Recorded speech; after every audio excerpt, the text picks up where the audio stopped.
Well, good afternoon, and thank you for joining us for today's Manulife Business Success Series webinar on Forging the Way Forward, how entrepreneurs are adapting to the pandemic. My name is Ian McLean, and I'm the President and CEO of the Greater Kitchener-Waterloo Chamber of Commerce.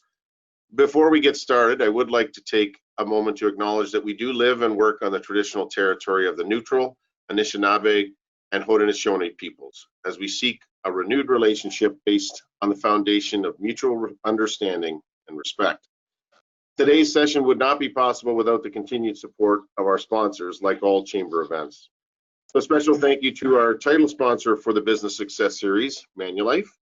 Our platinum sponsor for the series is Immigration Partnership, and to this month's presenting sponsor, BDC. Of course, BDC is Canada's only bank devoted exclusively to entrepreneurs. These organizations are committed to supporting our local economy and providing businesses with the resources and tools they need to thrive. I would now like to welcome Andrew Kugler, Vice President of Small Business and Group Benefits Canada with Manulife, to say a few words. Andrew. Great, thanks a lot, Ian, and good afternoon, everyone. So I head up our small business group benefit sales team at Manulife Financial. So we help manage over 20,000 small business plans in Canada. And we're super happy to be able to sponsor and support the KW Chamber Success Series, and leading a team that is day in and day out managing small businesses, the group benefit plans, and trying to provide their health benefit support during these turbulent times. These actually are very valuable sessions even for myself to learn what's going on and get frequent updates on the ever-evolving landscape of the world we live in today. So thanks a lot for having me, and look forward to the session. Back to you. Well, thank you, Andrew, and we are thrilled to have Manulife on board for this series. As the support that we have from our sponsors and partners is pretty important. So just a couple of housekeeping notes before the session gets started. I'd like to go over a couple of quick reminders. Please ensure that your microphone is muted throughout the presentation so we can reduce any background noise. If you have any questions that come up through the session, you can type them into the question box in your control panel at any time. If you have tech-related issues, a representative of our team will get back to you in just a few moments. If they're here if the questions are for today's presenter, they'll be gathered throughout the session, and our speaker will do their best to answer as many questions as possible following the presentation. All attendees will be sent a recording of today's presentation. It will also be made available on the Greater KW Chamber website, and we'll be distributing this link through our social media channels as well. I'd like to now invite Paul Casey, good friend of ours here locally, Vice President of Financing and Consulting with BDC in Waterloo Region, to introduce today's speaker. Paul. Thank you, Ian, and good afternoon, everyone. On behalf of BDC and our local team here in Kitchener-Waterloo, I'd like to say how pleased we are to be a sponsor of the October Business Success Series as part of BDC Small Business Week initiatives. This year's theme for Small Business Week has been Forging the Way Forward, which reflects the reality facing Canadian entrepreneurs as they navigate the fallout from the COVID crisis.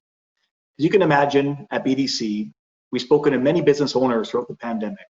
And even though the past months have been some of the most difficult you faced in recent history, we've also seen you demonstrate courage and have risen to the challenge. As Canada's Bank for Entrepreneurs, we will continue to be here for you.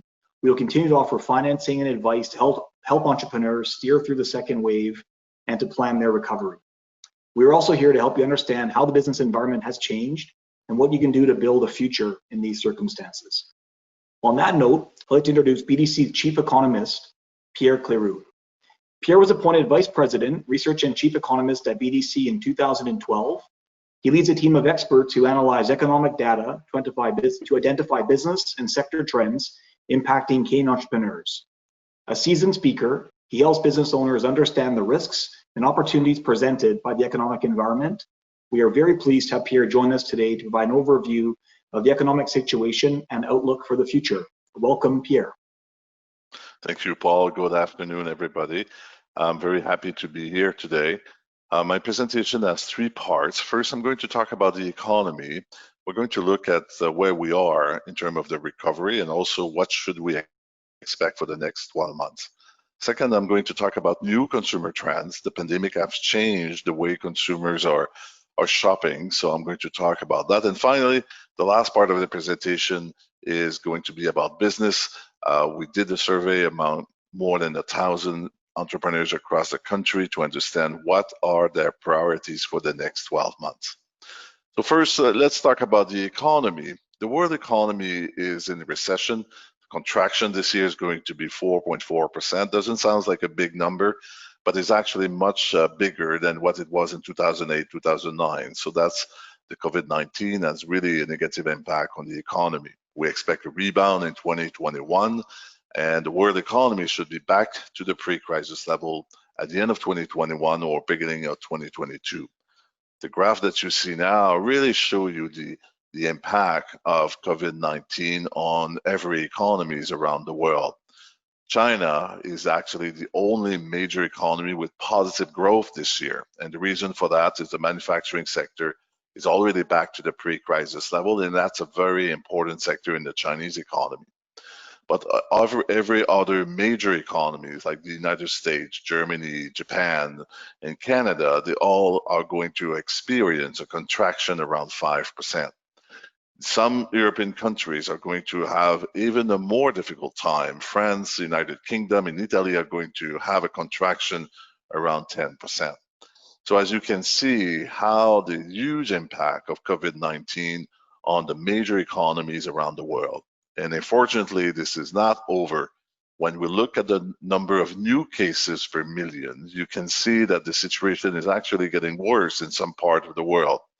In light blue, you have the curve in France. As you can see, the situation is increasing. The number of cases is really increasing.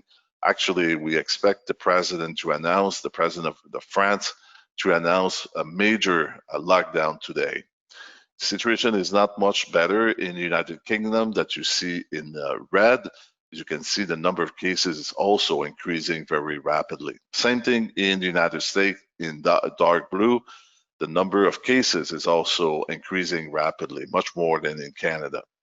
So that means that actually not only the impact of COVID-19 has been strong so far, but that the recovery will be delayed because there's so many cases around the world. The United States, let's talk about the United States. As you know, it's a #1 trade partner for Canada. 75% of everything we export is going south of the border. COVID-19 had a huge impact on the beginning of the year. During the lockdown, the economy dropped by 31.4%. As the economy reopened, the economy in the US has been improving and is going to continue to improve for the rest of the year. But this year, it's going to be a contraction of 5%. We expect a good rebound in 2021, but the United States is not going to go back to the pre-crisis level before 2022. On the job side, the United States lost more than 20 million jobs during the lockdown. As you can see from the graph, the number of jobs has been increasing since the economy reopened. They have recuperated 54% of the job. So the good news is the economy is improving. The initial recovery has been solid. But as you can see from the graph, we still have a long way to go back to the pre-crisis level, to reach the level of employment we had in February. In terms of retail sales, the news are better. Retail sales are back to normal in the United States. And one of the reasons for that is the US government had a huge program of more than $500 billion in the spring to help Americans to go through this crisis. So this is really helping the retail sector. So our biggest concern is the number of new cases in the United States. Here you have the numbers in blue for the United States, in red for Canada. As you can see, the situation in the United States is almost out of control, and this has the potential to delay the full recovery in the US. Let's talk about Canada now. This is how we see the current situation in Canada. We see the pandemic in 3 phases. The first phase was the lockdown, and we're past that period now. Second phase was what I call the initial recovery. It's when the economy reopened, businesses are able to reopen and to rehire employees. Finally, there's the last phase. It's the last part of the recovery will take us back to the pre-crisis level. So today, we are at the beginning of this third phase. So in the next few slides, I'm going to talk about the phase number 2, where we are, and what we should expect in the next 12 months, which is phase number 3. So this is where we are today. We are at 94% the level of economic activities we were in February. So you can see during the lockdown, the level of the GDP or the level of economic activities dropped very seriously. But as the economy reopened, while the level of economic activities has been increasing. In terms of jobs, we see a similar scenario. Canadian economy lost 3 million jobs during the lockdown, which is very significant. But as you can see, as the economy reopened, we have recuperated almost 80% of these job loss. So the initial recovery has been quite good in Canada. If we look by sector, some sectors are already back to the pre-crisis level. That's the case of finance, insurance, and real estate. Manufacturing is at 99%, which is really good. Retail at 96%. In general, in Canada, the economy is at 96% the level of jobs of February. But if you look at the bottom of the graph, you can see that it's not the case for every sectors of the economy. Some sectors are having more difficulties to rebound. That's the case of accommodation and food services. As you know, our border is closed. Tourism is much more difficult. There's a lot of restriction on food services in some part of the country, in some part of the Ontario.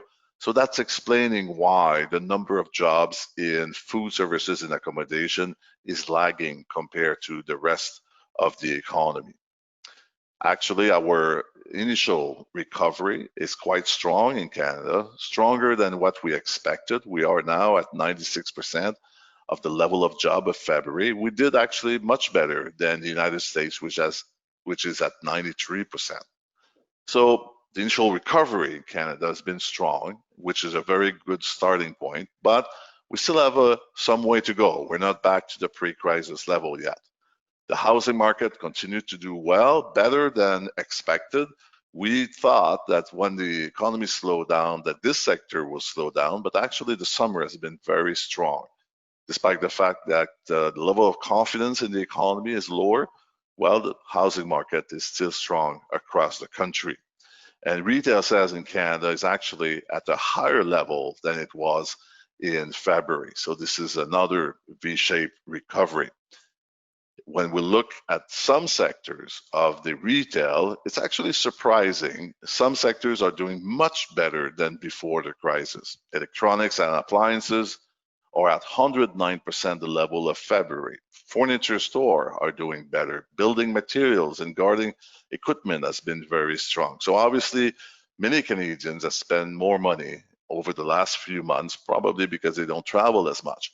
The only sectors that are not performing as well are clothing stores, which I guess many people like me and like you probably work from home, so you don't buy as many clothes.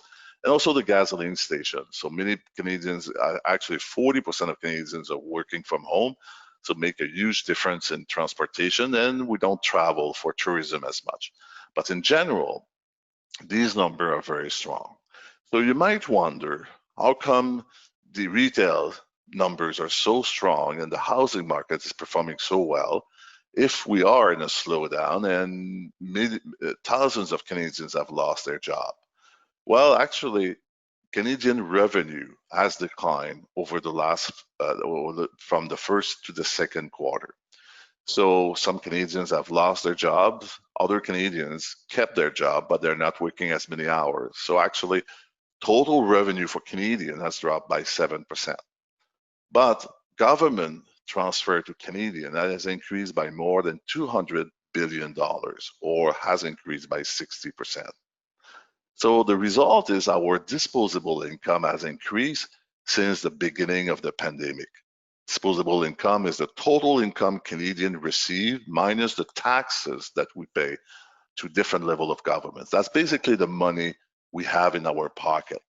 So on one hand, some Canadians lost revenue because they lost their job. On the other end, they have received government transfer to compensate. So far, the bottom line is an increase of 11% in our disposable income. That's explaining why retail sales is actually stronger than it was in February. That's also explaining probably why the housing market continued to do very well. Another important point is interest rate, as you know, went down significantly. It's almost zero. The Bank of Canada has announced this morning that they are going to keep interest rate at the same level until the next decision. We believe that interest rates are going to remain low for quite a long time, probably 2 or 3 years. Finally, the Canadian dollar is still around 76 cents. We believe the dollar is going to stay around 76 or 75 cents for the next 12 months. There's a lot of pressure down on our dollar because the oil price is still quite low. It's actually 30% below what it was in February. So we don't expect the Canadian dollar to increase anytime soon. So the initial recovery in Canada and in Ontario has been quite strong, stronger than what we expected, and also stronger than other developed economies like the United States. So the question now is, what should we expect for the next 12 months? What will happen now in the next 12 months? So first, I'm going to talk about the Ontario economy, and then I'm going to talk a bit more about the next 12 months. So first, the Ontario economy recovery is similar to the rest of the country. The number of jobs dropped by more than 1 million during the lockdown, but the number of jobs that have been recuperated is 76%. So a large number of these jobs has been rehired. If we look by sector, it's a bit different than for the rest of the country. The manufacturing sector is more than 100% the level of February, which is really good for the province. Finance, insurance, and real estate are 101%. In total for the province is 96%, exactly at the same level than it was for Canada. At the bottom of the graph, you see exactly the same. Accommodation and food services are lagging compared to the other sectors. Restrictions, especially in food services, is explaining this result. Transportation is also lower than other sectors. Transport and warehousing includes airline industry. So that's explaining this situation. But in general, the initial recovery has been quite solid. And the reason why manufacturing has been performing so well is because the automotive sales or automotive manufacturing sector is actually back to the pre-crisis level. Strong demand from the North American market, the US and Canada, has made the recovery very quickly. A little bit like we like to call it a V-shape. So that's explaining why the number of jobs in manufacturing in Ontario is actually higher than what it was in February. In terms of retail sales, the numbers are similar between Ontario and Canada. So Ontario level is actually a bit higher than in February. So what's ahead? Like I said, the initial recovery has been strong, stronger than expected. So what should we expect in the next 12 months? Well, we believe that the full recovery is going to take a little bit more time. The pace of growth is going to be slower in the next few months than it was over the summer or over the initial recovery. And there's 4 reasons why we believe that the rest of the recovery is going to take a little bit more time. First, the pandemic is not over yet. Second, consumers remain cautious with their money. Third, business investment are down. And fourth, some key sectors of our economy are going to take more time to recover. So the first reason is the pandemic, unfortunately, is not over yet. These are the numbers for Canada, the number of new cases per million. You can see we had a pretty good summer. The number of new cases were quite low. But as kids went back to school and many Canadians went back to work, the number of new cases has increased significantly. That's the case in Ontario, in Quebec, in British Columbia, in Alberta, Manitoba, and almost every part of the country. The good news is we have reached a plateau over the last week, so we can expect that the situation is still under control. But this has the potential to delay the recovery. So that's the first reason why we believe that the pace of recovery is going to be a bit slower now because as government are fighting to make sure that this situation is under control, they might lock down some part of the economy. That's already the case for restaurants in the Toronto and Montreal area, and Ottawa area. So that's explaining why the pace is going to be a bit slower. Second reason is our analysis is showing that consumers remain cautious with their money. Yes, retail sales is high, but we had big help from the federal government. But saving rates in Canada are very high, and they have been increasing very significantly. There's a lot of uncertainty in the economy, so Canadians are saving their money. Third reason is business investment are going to be down this year. At BDC, we keep track of business investment intention every quarter. As you can see in January, this is a balance of opinion. When we have a positive number, it means that business investment are going to increase in the next 12 months. So in January, we were quite positive. We're supposed to have a very good year this year in terms of business investment. But of course, everything changed in April. And now our latest number in October is showing that it's still negative. So it means that business investment this year are going to be lower than last year, which is going to limit the growth in the next 12 months. Finally, some key sectors of our economy are going to take more time to recover. The graph that you see is our forecast by sector. At the top of the graph on the right side, you can see the sectors that are rebounding the fastest. They have the fastest recovery among all the sectors. So pharma, ICT, which is technology, retail, food manufacturing, these sectors are already back to the pre-crisis level. But some sectors are going to take much more time. If you look, and they are in the yellow zone. So accommodation, restaurants, air transportation, as you can expect, are going to be the sectors that are going to take the longest to recover. But also manufacturing, aerospace is going to take a bit more time, and oil and gas. So these sectors are going to actually delay the recovery for Canada. So this is our forecast. Today, we are at the end of this initial recovery period, and we have been doing quite well, better than expected so far. We are in a very good position.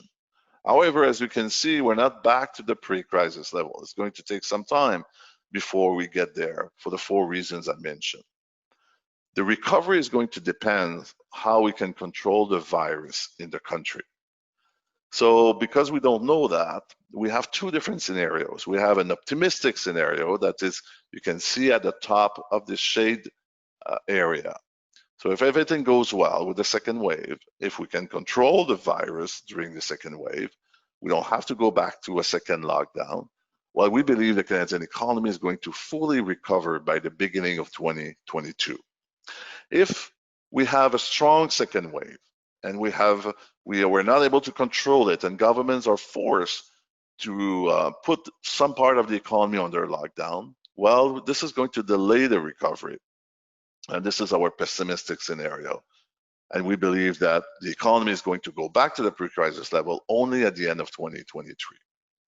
Today, we're still optimistic. We still believe that we're going to control the second wave. So we're still optimistic that at the beginning of 2022, at the beginning of 2022, we're going to be back to the pre-crisis level. So the second part of the presentation is consumer trends. We have done a number of studies last summer to understand how consumer trends are changing because of the pandemic. And we have 4 trends that are quite different. The first one, we'll already talk about it a little bit.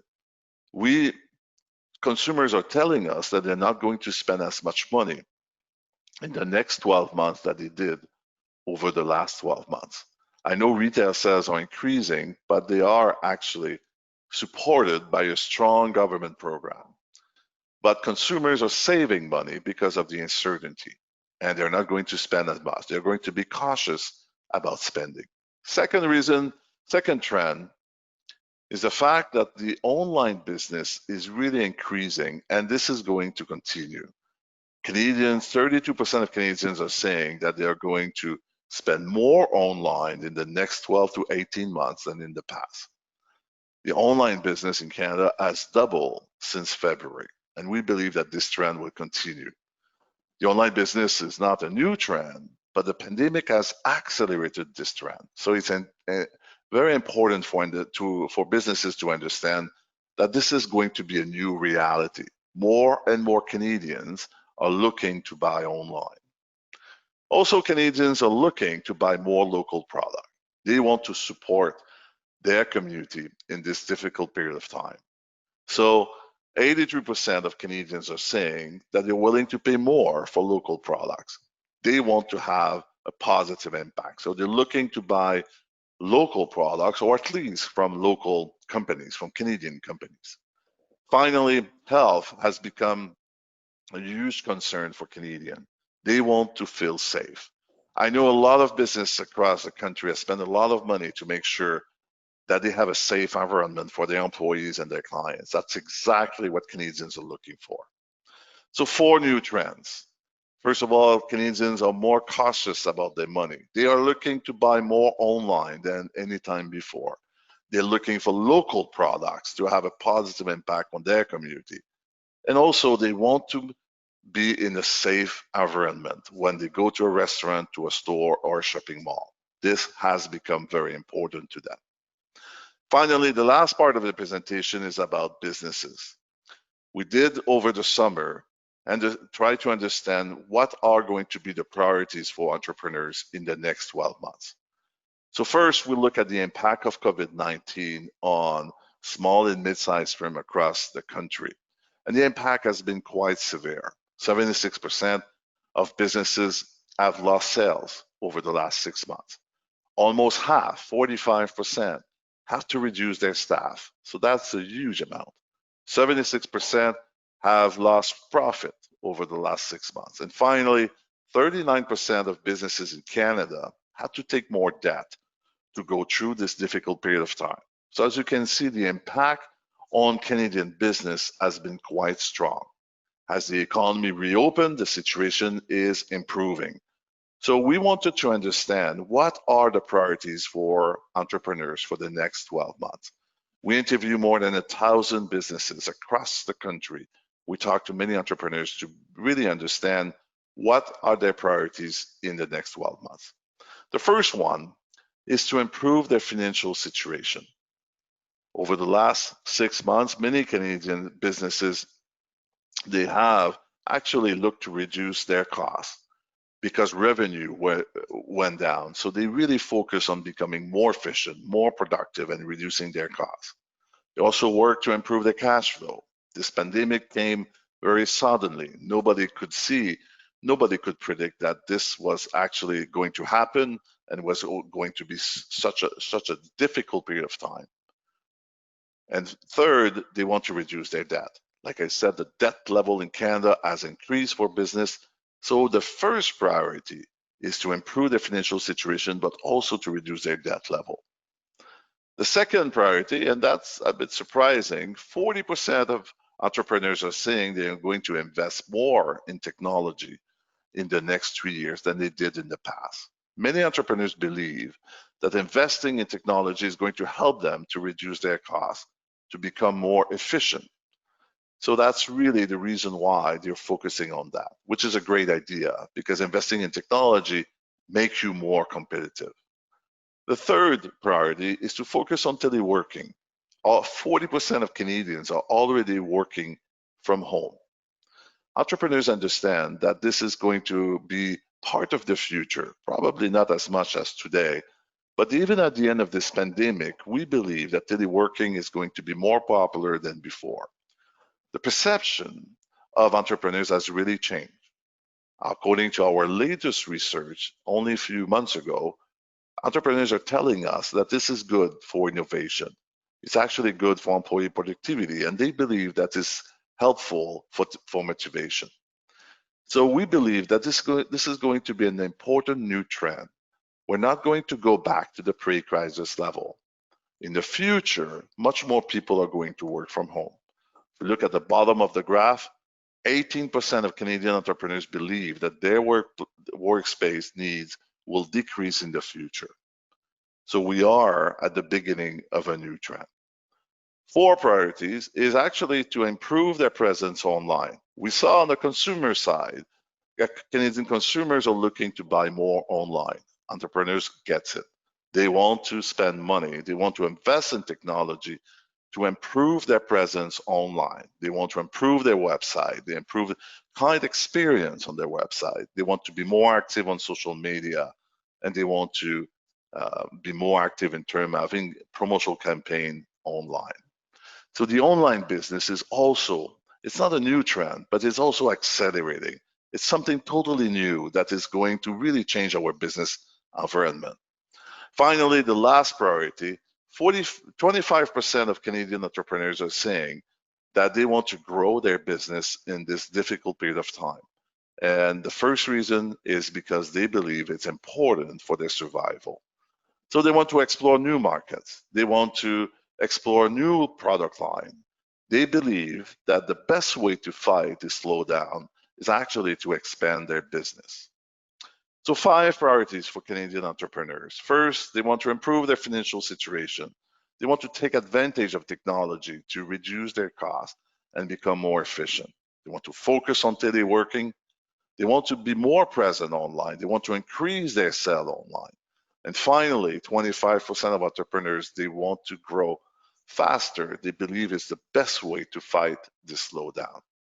So in conclusion, the Canadian economy recovery is well underway. The initial recovery in Canada has been strong, stronger than what we expected, and also stronger than in the United States.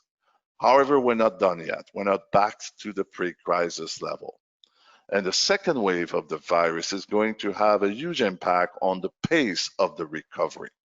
If we're able to control the second wave, we expect the economy to go back to normal at the beginning of 2022. So I'm going to stop here. We'll be happy to take your questions. Thank you.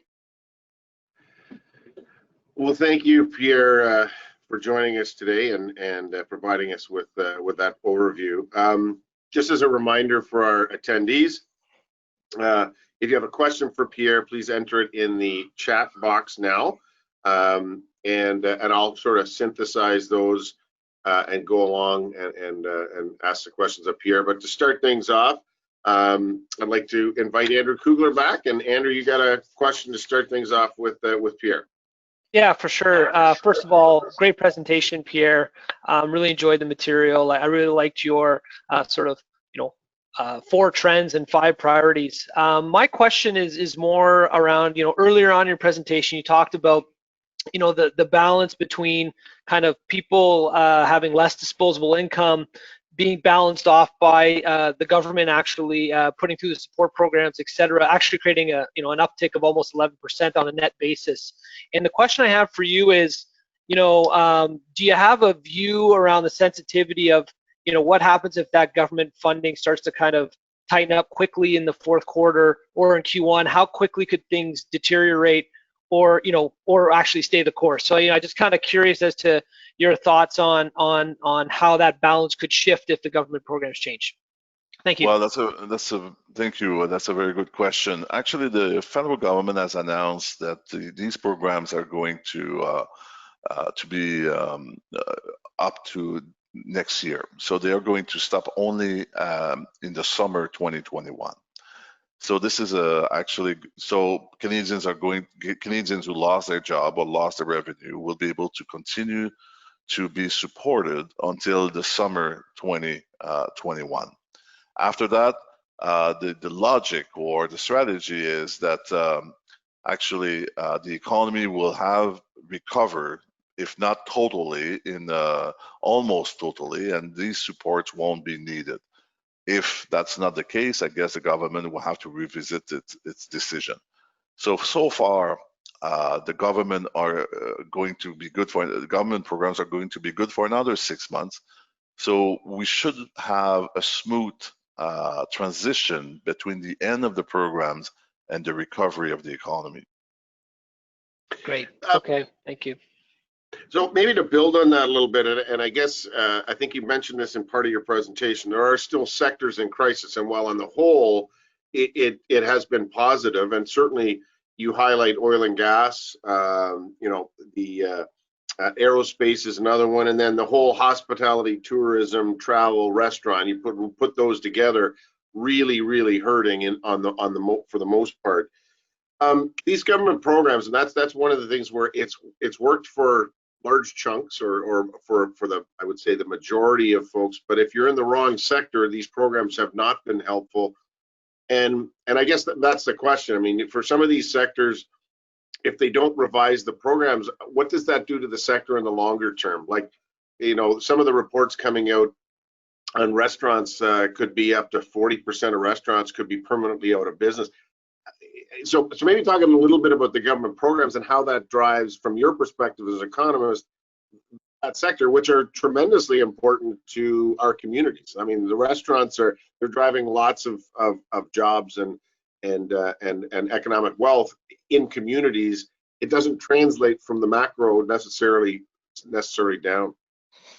You're right, and restaurants is a good example. There's a lot of jobs in the restaurant business, and that's one of the reasons why we are, like I said, we're at 96% level of jobs. But if accommodation and restaurants, a big part of the job missing are in those two sectors. Mm-hmm. And because of the restriction, because of the nature of the virus, these sectors are facing a lot of restrictions. So it's not only because of tourism, it's because, all the measures that are put in place, they are really affected those sectors. I don't think there's any government program that will be strong enough to compensate for the loss of these sectors, unfortunately. So some provincial government have also add up some more programs to help those sectors. But the bottom line is going just to be really a tough time for these businesses. And even with government program, they won't be compensated totally for the loss. So the best hope is that we can control the virus and we can reopen those sectors, or we can ease some of the restrictions they are facing. That's basically, unfortunately, really the best way to look at it. Okay, just last question around this, because I think it's been important. The CERB, which was the Canada Emergency Relief Benefit, that is now being folded into other enhancements in EI. Is that going to drive either an increase in employment? I mean, there are areas where people are looking for workers and they haven't been able to get them. Partially, some would argue because the CERB is too well, rich isn't the right term, but the levels are too high. Where do you see that change in CERB, and is that going to loosen up the job or the labor market to support businesses that are looking for workers?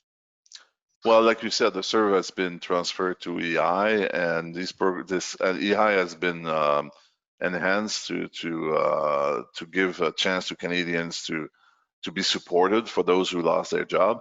So all these programs are going to end at in the summer 2021. So in the meantime, like you said, we see that as well. In some industries, it's difficult to recruit people, and one of the reasons is because of these programs. So these programs are not perfect. The idea was to support Canadians who needed support because they lost their job, but at the same time, because of the emergency of the pandemic, it was hard to really target some sectors. So maybe this program went a bit too large, and that's causing some difficulties to recruit. But as the economy improves, I believe many Canadians will stop these programs and go back to work. It might take a few months still before we have access to more labor, but that's definitely an issue for this program. But like I said, these programs were designed very quickly to make sure that Canadians were supported. Yeah. So obviously they're not perfect. Yeah. So there's a question that come in through the chat box. In your presentation, it says you indicated the dollar staying around 75 cents. And that impacts, whether you're an importer. I mean, there's lots of ways that our members or businesses locally would be impacted by that. The question they have is, what would cause either a substantial rise or a substantial drop in the dollar in the next year or so? Or do you see that being, I guess, the flip side of that is is it going to be pretty stable because the factors that are driving the Canadian dollar are external to Canada in large measure? Yeah, you're right. They are external to this country in large measure. Our string, there's a strong correlation between the oil price and the Canadian dollar, and the reason is 20% of everything we export is oil. The oil price is still down by 30%. So if for some reason, because I don't know, we have a war somewhere, the oil price goes up very quickly, well, this will mean that the Canadian dollar will probably increase very significantly. But we don't see that. Actually, the oil demand is still 10% down around the world. People are not traveling as much. People are working from home in many places around the world. So we don't expect the oil price to increase significantly. It's going to continue to increase slowly. So we don't see the oil price having an impact in the short future to the Canadian dollars. Another reason could be, for example, if the Canadian economy has a recession compared to the rest of the world, that will damage the Canadian dollar. The dollar will go down.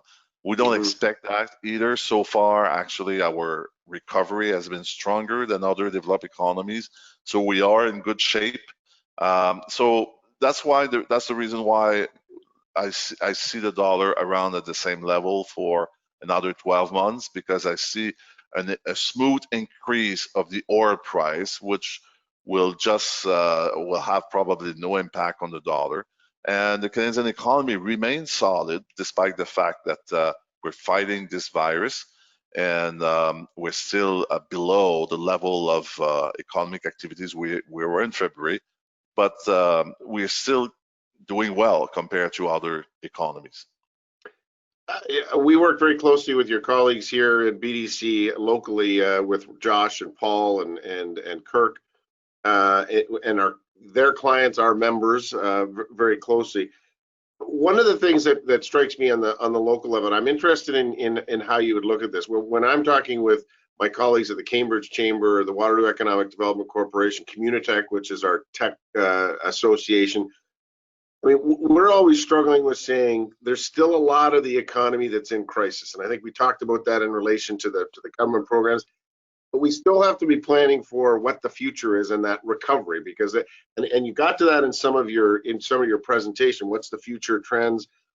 I guess I struggle with what percentage do you think we're still on the crisis side of that equation versus how much planning do we need to be doing for the future? Because as an economist, every decision that gets made in the provincial budget on whatever it is, November 10th in Ontario, and then the federal budget, and what is going to infrastructure or longer term versus, that's going to make a difference in the long term to economic growth, job creation, innovation, productivity. I'm just interested in where do you see that, if on a sliding scale, how close are we more to getting to the recovery versus are we that crisis mode? Actually, we are, like I said, many sectors of the economy is performing quite well. Like manufacturing in Ontario is performing very well. The tech industry is back to the pre-crisis level in terms of number of jobs, and we believe that we see a strong momentum in tech. So this sector is going to continue to do very well. What is not performing well, it's actually concentrated in some sectors of the economy. Everything related to tourism, the border is closed, people are not traveling. So restaurants, accommodation, air transportation, all these sectors are going, unfortunately, I don't think they're going to go back to normal before we have a vaccine. So if we have a vaccine in the middle of next year, like a lot of experts are saying, well, by the end of next year, they will be in much better shape. But if we have a delay in terms of having a vaccine, well, there's going to be a delay in those sectors as well. And like we said before, there's a lot of jobs related to that. So we won't have a full recovery before these sectors are performing better. And unfortunately, these sectors won't perform better before we have a vaccine. So Paul, sorry, go ahead. No, actually, just a final thought. The recovery is actually will depend on how we are able to control the virus. There you go. Paul, did you want to weigh in there? I was going to maybe just add some comments from the micro level here in Kitchener-Waterloo and our area in Southwest Ontario. At the very beginning of the crisis, the vast majority of all the transactions we were working on were recovery type deals, like people coming to us because they had closed their doors or laid off staff and looking for some support through BDC to get them through the next few weeks, few months. I'd say the last 6 to 8 weeks in particular, we've been pretty active. All of our account managers are out in the market having good discussions with companies. I'm not going to say we're in full recovery, but if 9 out of 10 deals in April and May were supporting people through the crisis, I would say 9 out of 10 now are helping people with growth projects, acquiring real estate, working capital to hire new people, launch new products, expand into new markets. So it's things are definitely have changed, and our people are very busy, and I think the pipeline for us looks pretty good. And I know before we kicked off the formal part of the webinar this morning or this afternoon, we were chatting a bit about the bank's advisory services.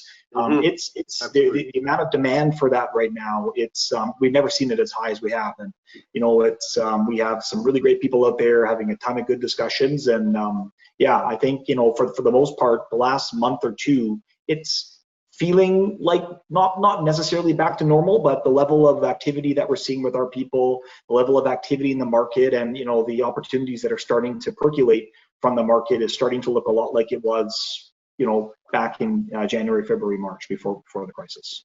Well, maybe Pierre, following on that, I mean, some of the discussion with senior business leaders around here revolves around the change, or it's almost a digital divide. If you can do your business online and be at home and still do, I think that's what you're describing. Business is actually, there's an inconvenience, and it may look different, but it's actually pretty good, or you're not having the same troubles.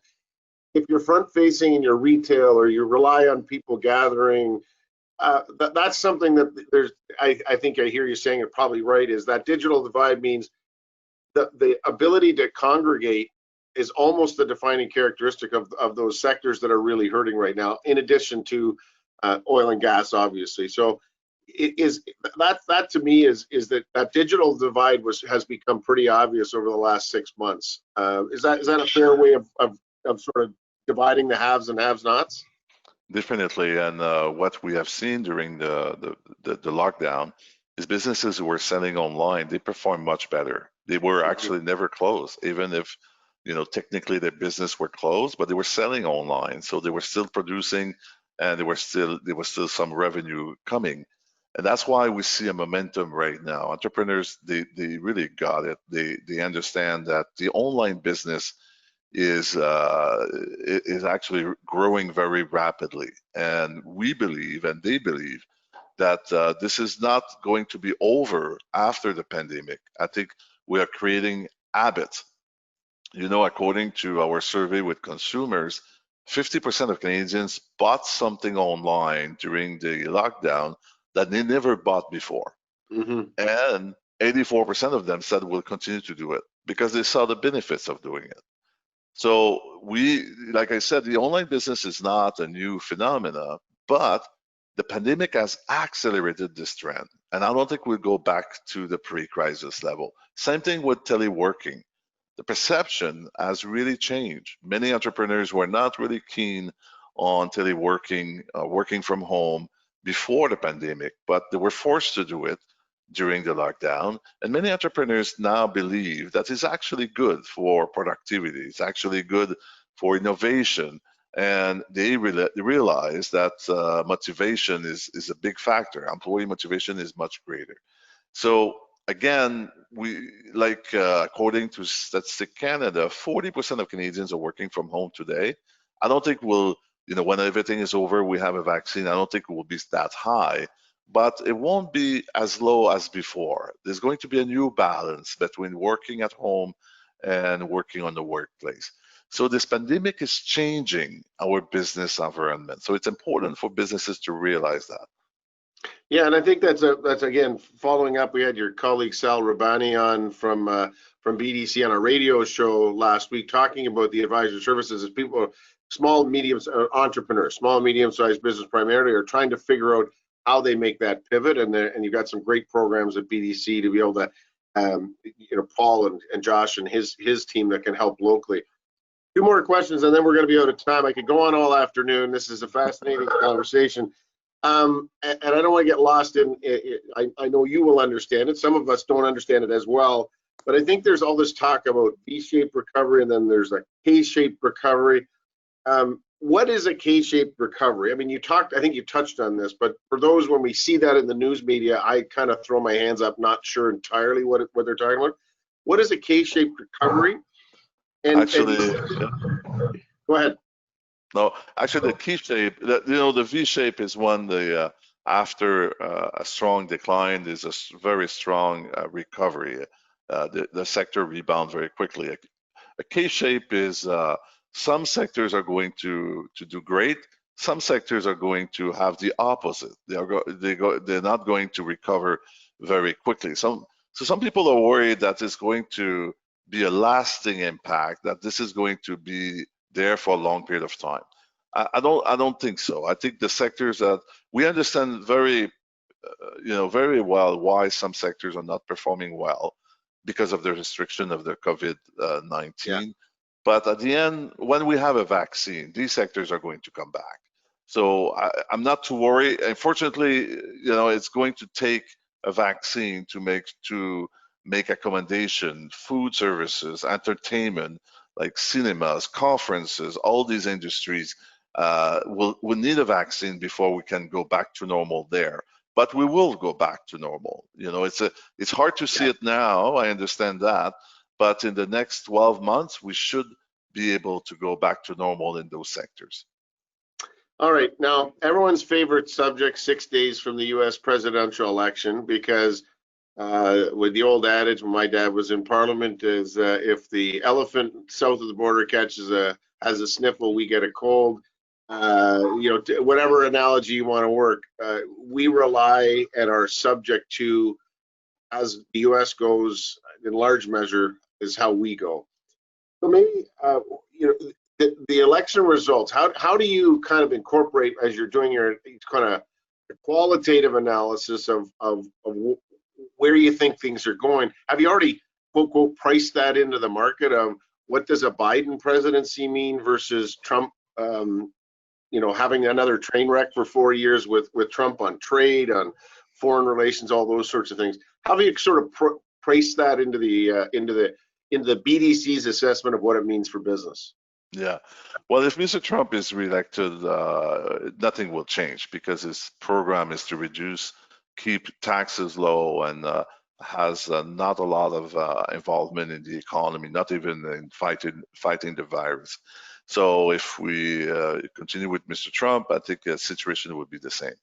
If Mr. Biden is elected, well, he has a very specific program, so we can see that things would change. And there's a few things that are important for Canada. First, he wants to increase taxes for businesses. He wants to go back to the pre-Trump administration, which will help Canada because it will put Canadian businesses in a better competitive position. Right now, the level of tax, the income tax on businesses in the US is lower than in Canada. If Mr. Biden is elected and he keeps his promise, he's going to increase it to the level of the Canadian tax system. So first, this is going to be good for our competitiveness. Second, as you know, Mr. Trump has been really, he had this kind of a strange trade policy where when he disagree with you, he will impose a tariff. And Canada has suffered from that over the last 4 years, and tariff on aluminum, on steel, on lumber, which are important for many Canadian businesses. Well, we believe Mr. Biden, if he's elected, is going to have a different strategy. It's going to be more stable, less uncertainty, and this is actually going to be good. And I will add a third thing is Mr. Biden said that he has a plan to fight coronavirus. which will be a very good news, because our biggest worry as economists is the fact that the virus is out of control in the US and has really the potential to slow down the US economy. And that's not good for Canada because, like you said, we really depends on our trade with the United States. So in that way, I think there's going to be quite a difference impact for Canada depending who is going to be elected next week. Listen, we could go on all afternoon, but I know you're busy, and we will bring this session to a close. So thank you so much, Pierre. We want to thank you for taking time out of your schedule. Great presentation, and I've enjoyed our chat. Also, thank you to our title sponsor of the series, Manulife, our platinum sponsor of the series, the Immigration Partnership of Waterloo Region, to this month's presenting sponsor, our friends at BDC, and to today's speaker, Pierre Cleroux. And finally, to all of you for joining us today. As a reminder, we do host a new Business Success Series session every Wednesday at 1 p.m. Join us next Wednesday to hear from Kitty Runstedler from Conestoga College as she discusses the funding and incentive options that are available for businesses who hire students. We hope to see you then.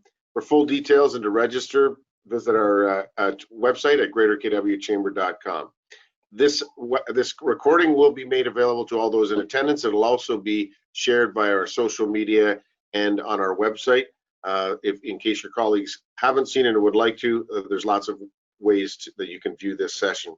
Please share this series, the information and the importance of this series with your friends and colleagues. Join us every Wednesday afternoon for the next edition of the Greater KW Chambers Business Success Series, brought to you by Manulife. Because if it's Wednesday, it's Business Success Series. Thanks so much and have a great afternoon.